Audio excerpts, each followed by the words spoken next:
오늘 글로벌 픽 순서는 서진석 기자와 함께합니다. 어서 오시죠. 안녕하세요. 첫 소식 보겠습니다.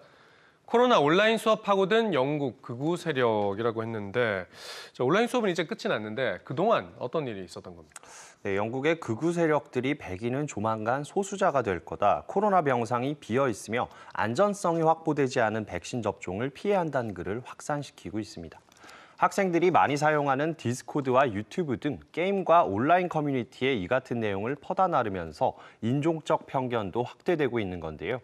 학생들이 받는 영향도 심상치 않습니다. 한 설문에 따르면 교사의 95%는 학생이 인종차별적 견해를 표현하는 걸 들어봤고 90%는 동성애 혐오를, 75%는 여성이나 이슬람에 대한 혐오를 들어봤다고 답했습니다.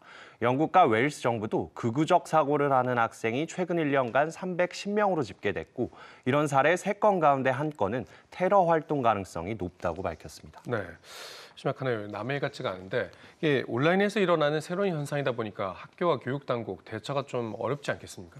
그렇습니다. 새로운 플랫폼에 대한 당국의 대응이 미흡하다는 지적이 나오는데요.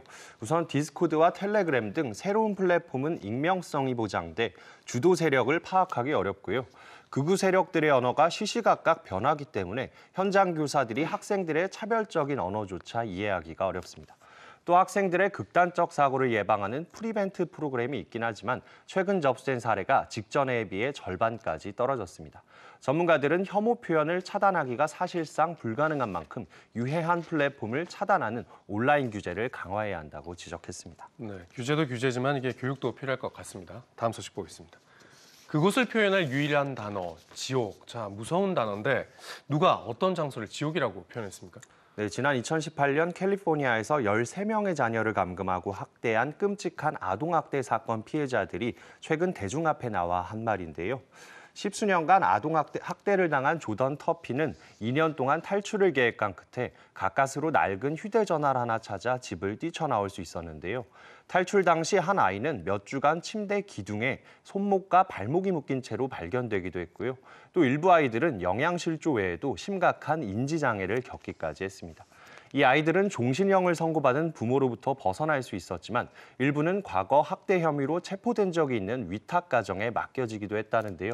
사건이 발생한 지 3년이 지났지만 제대로 된 지원이 이루어지지 못하고 있는 만큼 현지에서는 먹고 마시고 편히 잘 수 있는 기본적인 환경이라도 갖춰져야 한다는 지적이 이어지고 있습니다. 네, 미국에서 발생한 13명 아동 학대 사건에 대한 소식이었습니다. 자, 마지막 소식 보겠습니다. 바이든, 트랜스젠더 역사상 최악의 해. 자, 미국의 바이든 대통령이 왜 이런 발언을 하게 된 겁니까? 네, 바이든 대통령은 지난 토요일 트랜스젠더 추모의 날에 성명을 발표했는데요. 트랜스젠더 역사상 가장 잔인했던 최악의 해라고 평가했습니다.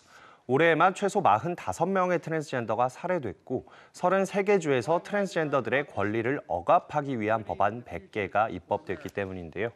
바이든 대통령은 전 국민의 성적 지향과 정체성으로 차별받지 못하도록 한 민법 개정안이 하원을 통과했지만 여전히 상원에 묶여 있다며 법안 통과를 촉구했습니다.